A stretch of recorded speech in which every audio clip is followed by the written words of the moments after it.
아시는 것처럼 바울 사도가 로마서를 기록할 당시에 로마 시민들은 로마 교회 성도들을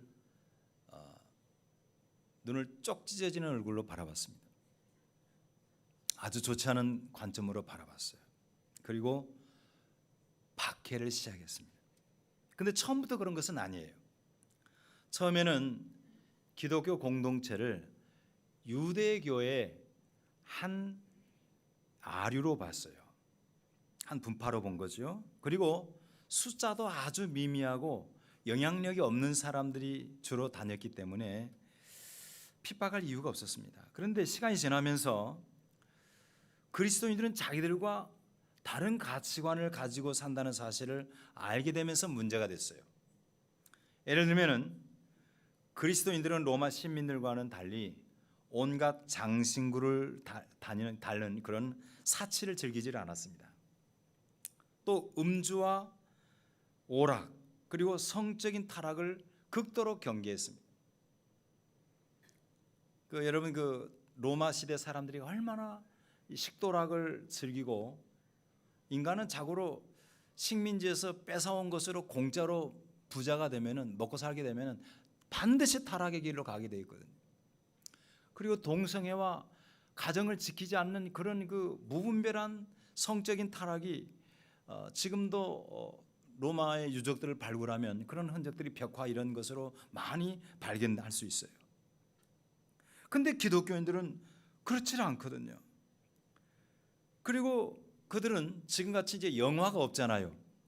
영화 대신 그들은 뭘 봤냐면은 콜로세움 같은 경기장에서 극장이라 그러잖아요. 원형 극장에서 아주 잔인한 그런 것을 스포츠로 즐겼습니다.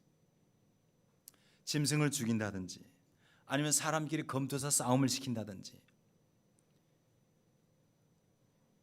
근데 기독교인들은 그게 가지를 않는 거예요.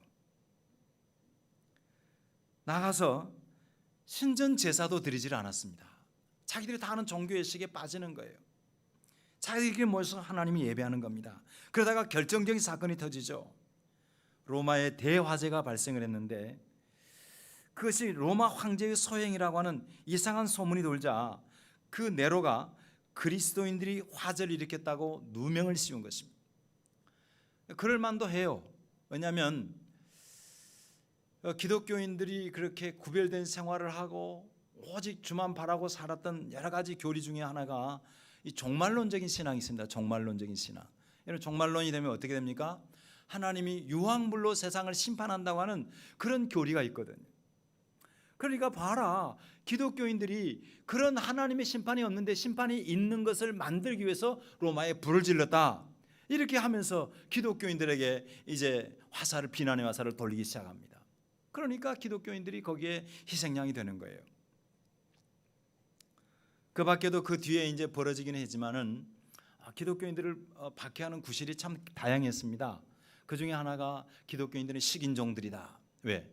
자기들끼리 모이면 뭐 자꾸 물과 떡과 살과 피를 먹고 마신다 그러니 성찬식.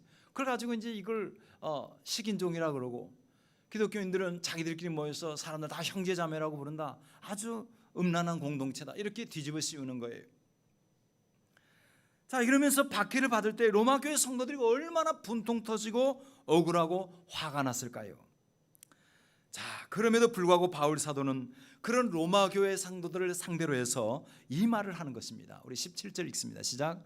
아무에게도 악을 악으로 갚지 말고 모든 사람 앞에서 선한 일을 도모하라.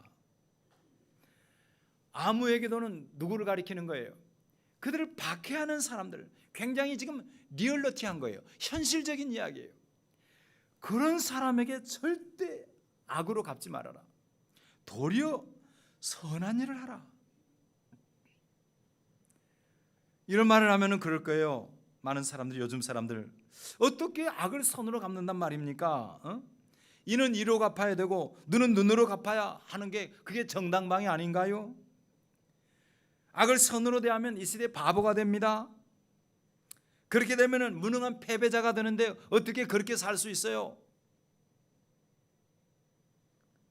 하지만 여러분, 하나님께서 왜 악을 악으로 갚지 말라 그러시냐면은 하나님께서 하나님의 때에 하나님의 방법으로 악은 다 갚아주셔요. 내가 갚는다고 해서 갚아지는 게 아니에요. 믿으시기를 바랍니다. 내가 갚는다고 해서 그 사람 변화되던가요?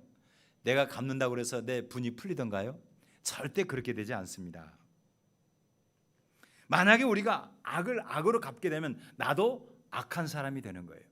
내 안에 악이 스며드는 거예요. 같이 손에 묻는 거예요. 그렇게 되면은 악한 영에게 자신의 영혼뿐만 아니라 가정, 공동체를 다 헌납하는 거예요. 같이 파괴됩니다.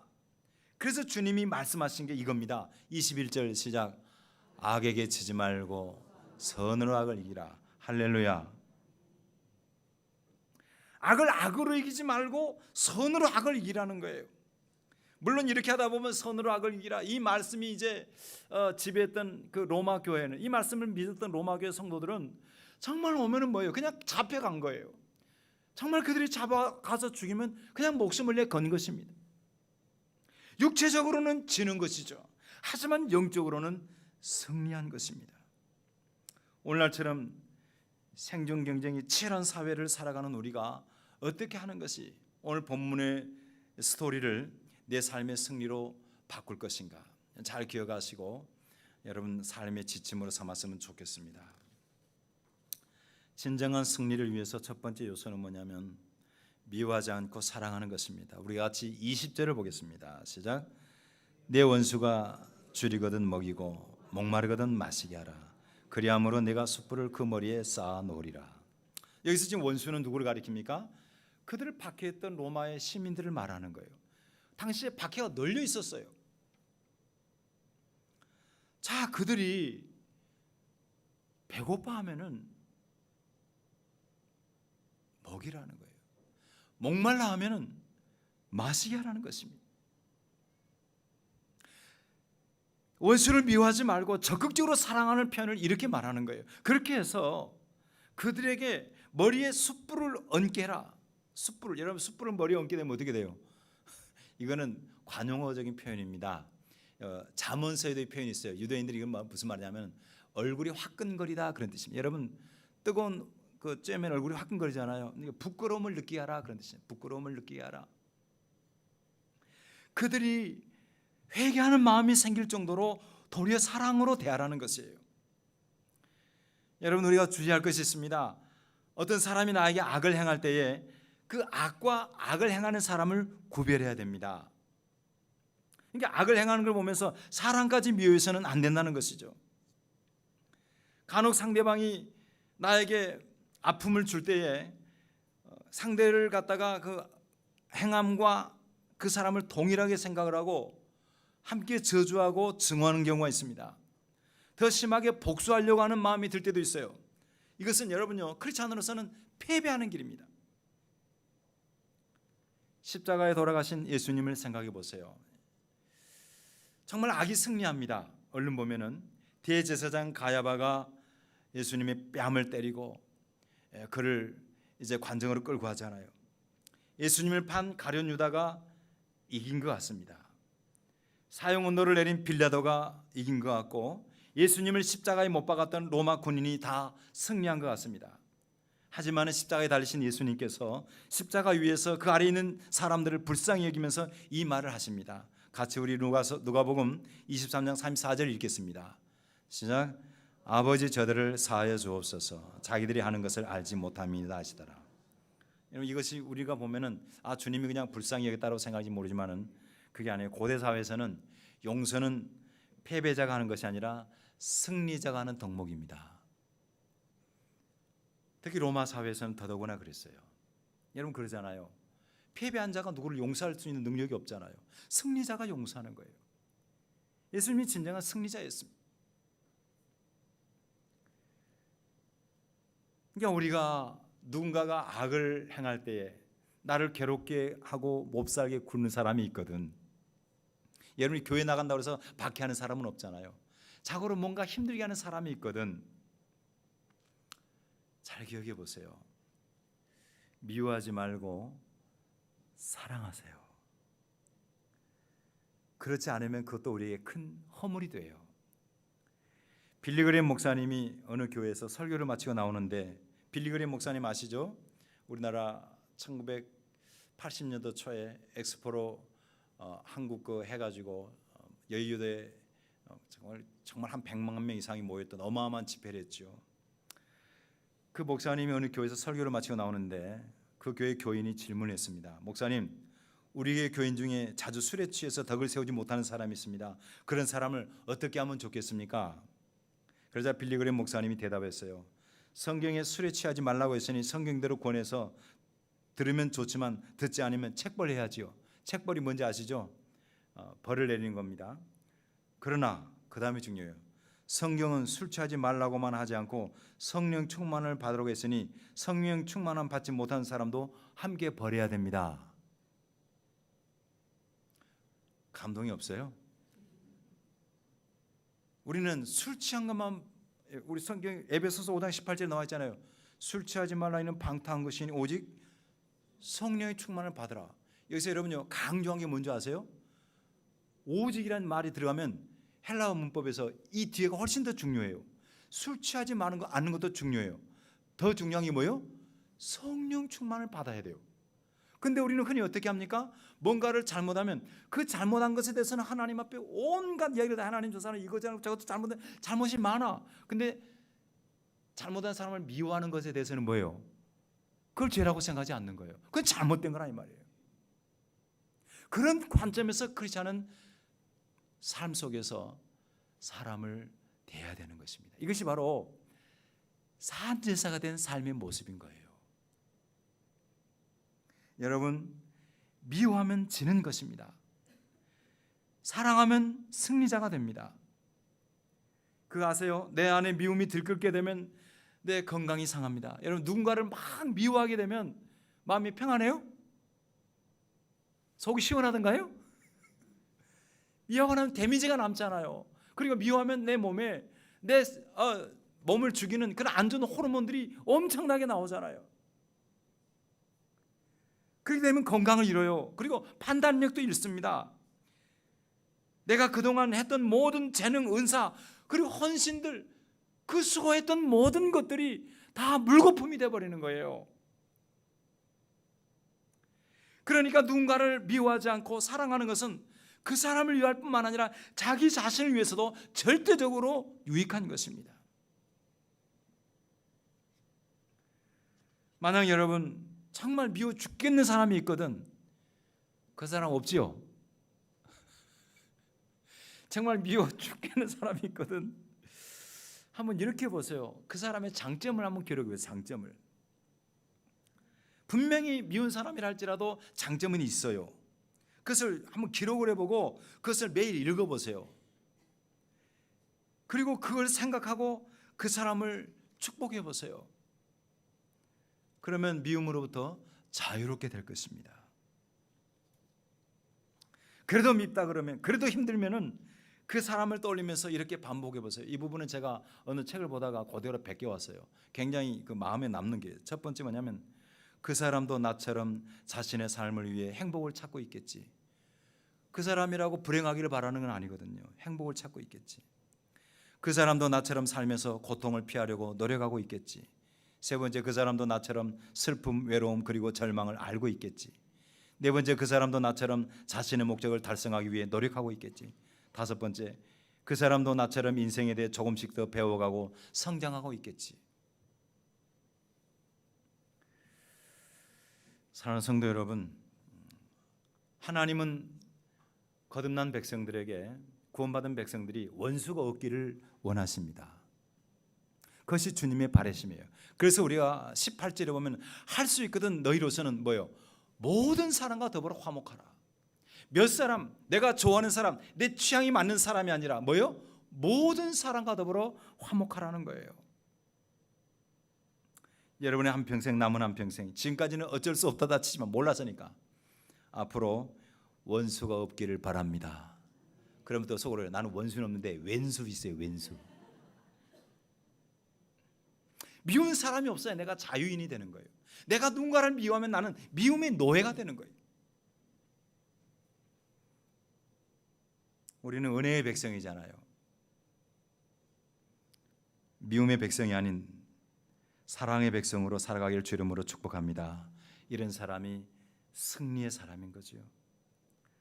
그리고 두 번째로 진정한 승리자가 되기 위해서는 험담하지 말고 축복해야 됩니다. 다 같이 우리 14절을 같이 읽습니다. 시작. 너희를 박해하는 자를 축복하라. 축복하고 저주하지 말라. 저주하지 말고 축복하라는 거예요. 원수가 망하기를 바라지 말라는 거예요. 원수가 넘어지기를 즐기지 말라는 정도가 아닙니다. 나가서 잘 되기를 바라는 거예요. 하나님, 여러분이 정말 힘들어하는 사람이 있거든. 그 사람을 축복해 보세요. 저 사람 잘 되게 해주세요. 저 사람 나보다 100배 만배 잘 되게 해주세요. 이렇게 기도하라는 거예요. 이렇게 기도 안 하면 뭐가 돼요? 불순종하는 거예요. 아무도 아멘 안 하네. 이거 안 하면 불순종하는 거예요. 불순종이 성경에 뭐예요? 그게 죄예요, 죄. 그냥 우리는 나를 서운하게 한 사람만 자꾸 죄라고 그러는데 이런 말씀을 불순종하는 게 더 큰 죄라니까요. 우리 그렇게 살면 되겠어요? 유토피아를 쓴 토마스 모어라는 사람 혹시 아는 분 알 거예요. 이분이 아마 16세기 영국에서 이제 문학가이기도 하고 뭐 법관 출신이고 대단한 사람이 신앙인의 가정이 자랐습니다.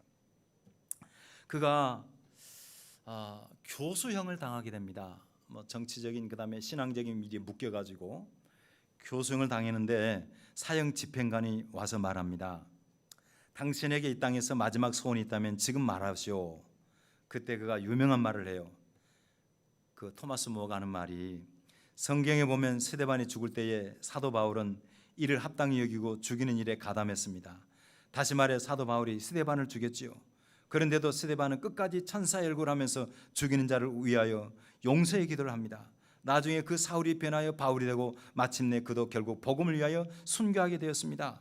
나는 그 두 사람이 천국에서 만나 친구가 되고 영원한 기쁨과 행복을 누리고 있음을 믿습니다. 오늘 내가 당신의 손에 죽고 있지만 언젠가 당신들도 회개하여 주님 앞에서 친구로 만나 그 나라에서 영원한 행복을 누리기를 바랍니다.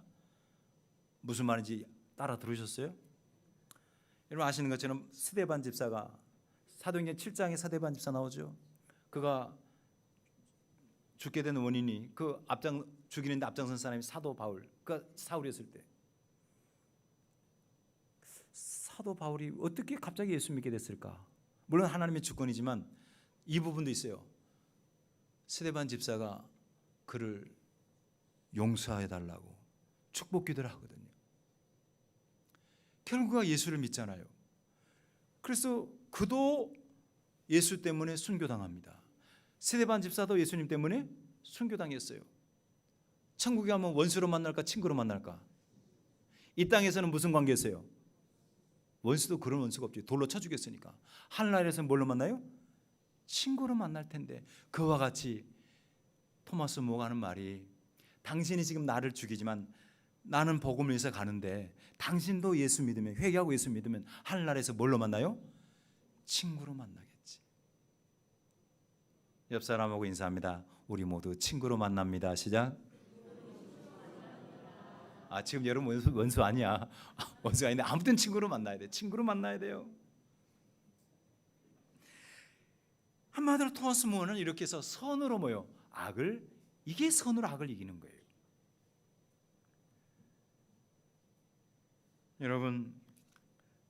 여러분을 힘들게 하는 사람 분명히 있을 수 있습니다. 그때 여러분 생각해 보세요. 정말 내가 오늘 성경 말씀대로 그를 전심으로 축복해 왔는지, 그리고 그렇게 기도했는지. 하나님 저 사람 사랑해 주세요. 저 사람에게 복을 주세요. 깊게 기도한다는 게 하나님 저 사람 깨닫게 해주세요. 이런 기도만 하지. 그래야고는 변화가 없어.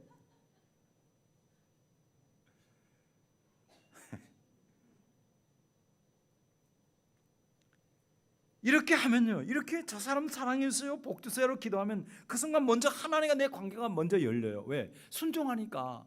그 다음에 하나님과의 관계가 열리면 나머지 뭐예요? 영혼의 부으신 은혜를 따라서 평안하게 하나님이 주도하시거든요. 부디 부탁합니다. 험담 하지 말고 축복하세요. 다른 사람에게도 그 사람에서 험담 일절하지 마세요. 특별히 기회가 있는 대로 그 사람을 도와주세요. 그래서 오늘 본문에 나온 대로 도리어 부끄러움을 느끼게 하시라고. 그 사람을 의식적으로 칭찬하세요. 다른 사람하고 있을 때도 그 사람 정말 좋은 사람입니다. 그 사람 신실한 사람인데 제가 잘못해서 이렇게 관계가 삐걱거리고 있어요. 그리고 그 사람 만날 때 미소 띤 얼굴로 친절하게 대하고 칭찬하세요. 그리고 그 사람에게 감사하세요. 왜? 그 사람 때문에 내가 배우고 성장하게 되니까, 내 인생의 발판이 되니까. 이렇게 하면은 마침내 마음이 열리게 되고 선으로 악을 이기게 되는 것입니다. 이런 승리자 되기를 주 이름으로 축복합니다. 마지막으로 심판을 하나님께 맡겨야 됩니다. 존 오토버그의 예수는 누구인가라는 책, 예전에 제 아내가 그것을 읽고 감동을 받아서 몇 사람에게 선물도 한 것을 알고 있는데 꼭 읽어보세요. 거기 보면은 메시지 성경을 쓴 유진 피터슨에 관한 이야기가 나오는데요. 제가 하고 싶은 말은 지금 존 오토버그 이야기 아니라 그 책에 나오는 유진 피터슨 목사님의 이야기입니다. 그분이 목사님이 되거든요. 근데 그분이, 유진 피터슨이 독실한 기독교 가정에 자라서 늘 말씀을 묵상하고 어렸을 때부터 기도 생활을 했어요. 그런가 초등학교 1학년에 이제 학교를 다니는데 게리슨 존스라고 하는 애가 2학년인데 계속 괴롭히는 거예요. 그때 상황을 이렇게 씁니다. 한번 들어보세요. 그러니까 지금 유진 피터슨 목사님이 어린 시절의 이야기를 쓰는 거예요. 그때까지 나는 그런 상황에서 어떻게 해야 되는지 몰랐습니다. 오직 너희를 박해하는 자를 축복하라, 다린 뺨도 돌려대라는 말씀만 암송하고 있었습니다. 게리슨 존스가 나의 그 점을 어떻게 눈치챘는지 거의 날마다 방과 후에 나를 붙잡아 때렸습니다. 나를 예수 믿는 계집애라고 놀렸습니다. 이분 남자인데, 그러니까 그렇게 모욕을 주는 거예요. 나는 거의 날마다 멍이 들어 집에 돌아왔는데 어머니는 예수 믿는 사람은 세상에서 이런 일을 당하는 거야. 이런 일을 당하다 보면 나중에는 잘 견딜 수 있게 돼. 너는 그 아이를 위해 기도해야 돼. 그 다음 하루는 내가 친구들과 함께 있는데 게리슨이 나를 때리기 시작했습니다. 이 일이 벌어진 건 그때였습니다. 뭔가 번쩍하면서 잠시 내 의식 속에서 성경 구절들이 사라졌습니다. 나는 게리슨을 움켜쥐었습니다.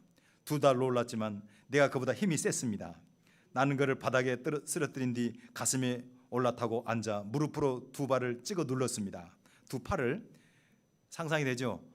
위에 타가지고 발로 2팔을 꽉 찍어 누른 거예요. 그리고 그는 고양이 앞에 생죽거렸습니다. 나는 너무 좋아 믿어지지 않았습니다.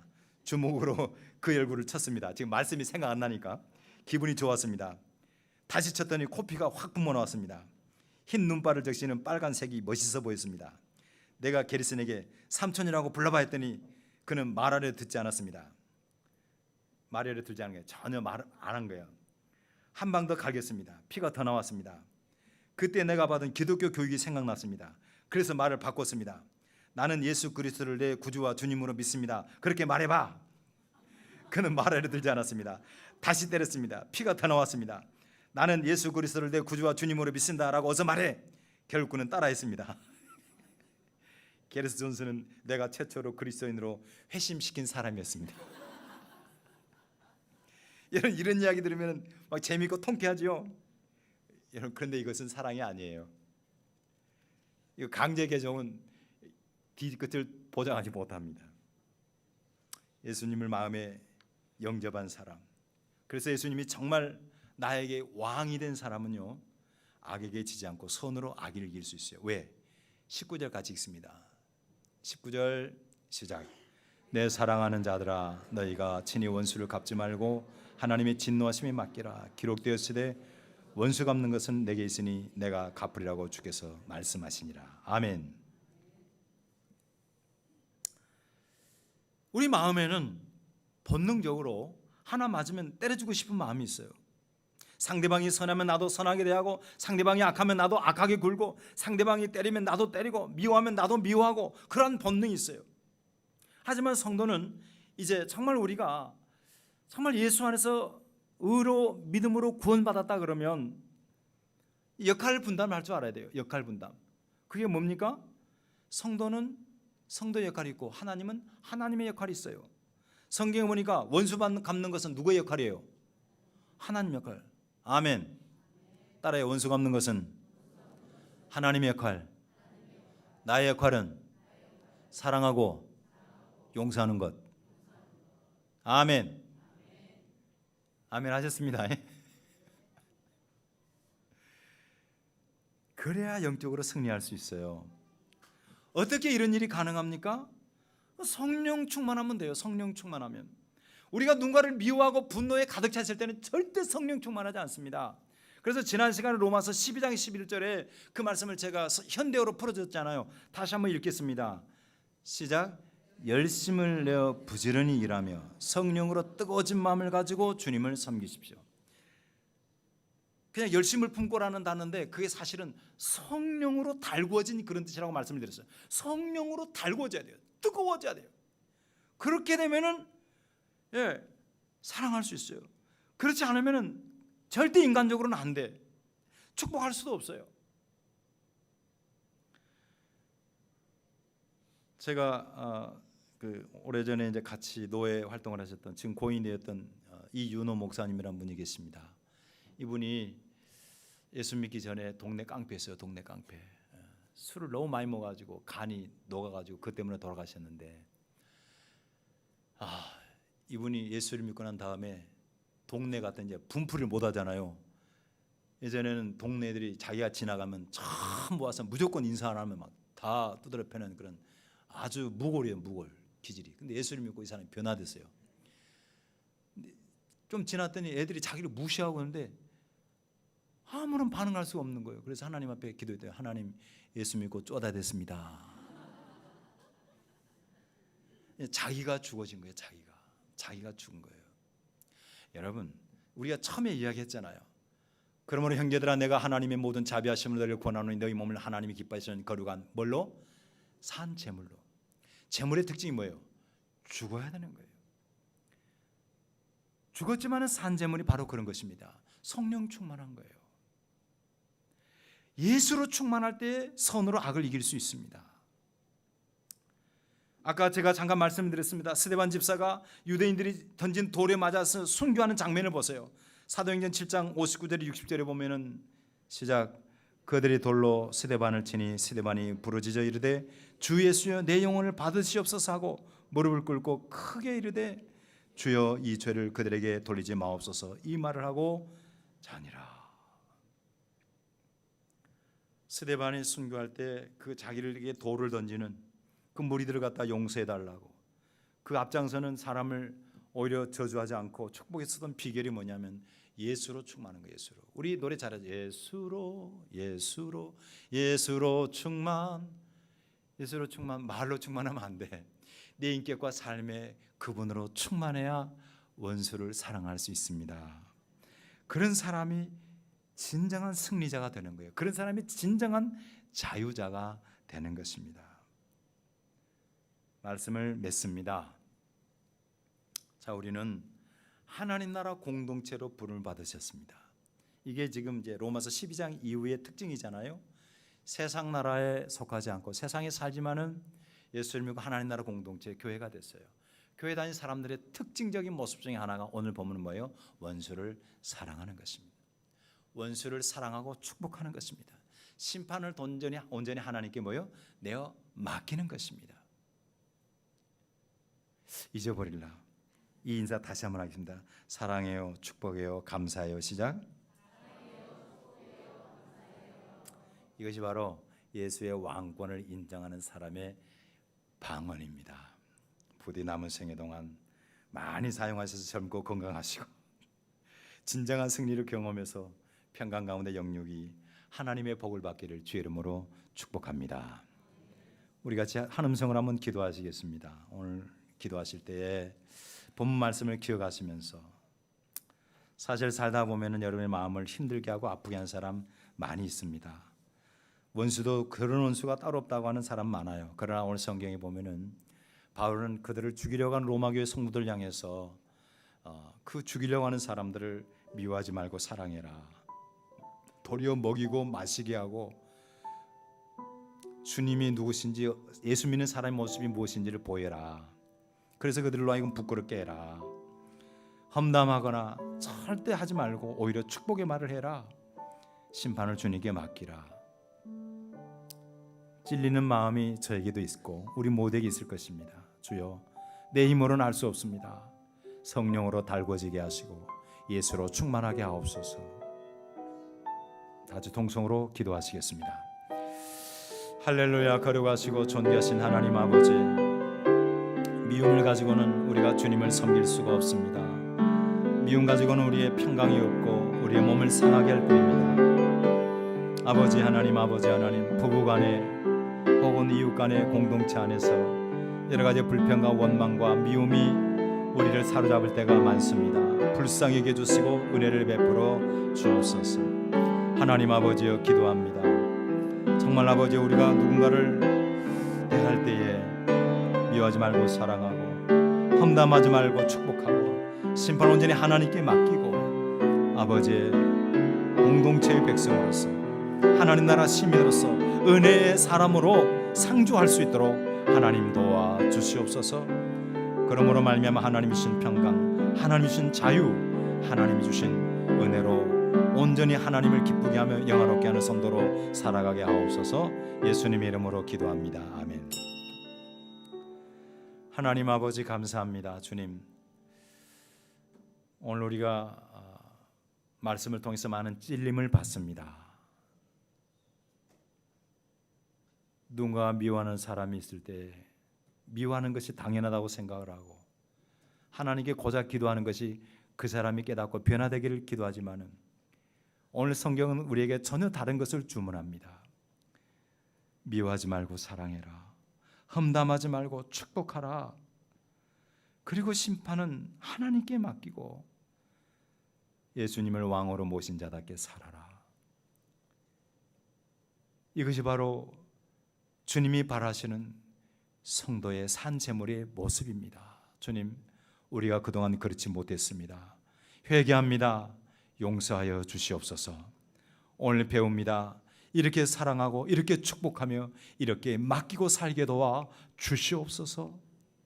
아버지 하나님, 사랑해요, 축복해요, 감사해요. 이 말로 우리 자신도 영혼의 유익이 되고 또 아버지여 그가 속한 공동체가 화목하고 하나님의 기쁨과 평강이 가득한 은혜로운 모임으로 거듭날 수 있도록 함께해 주옵소서.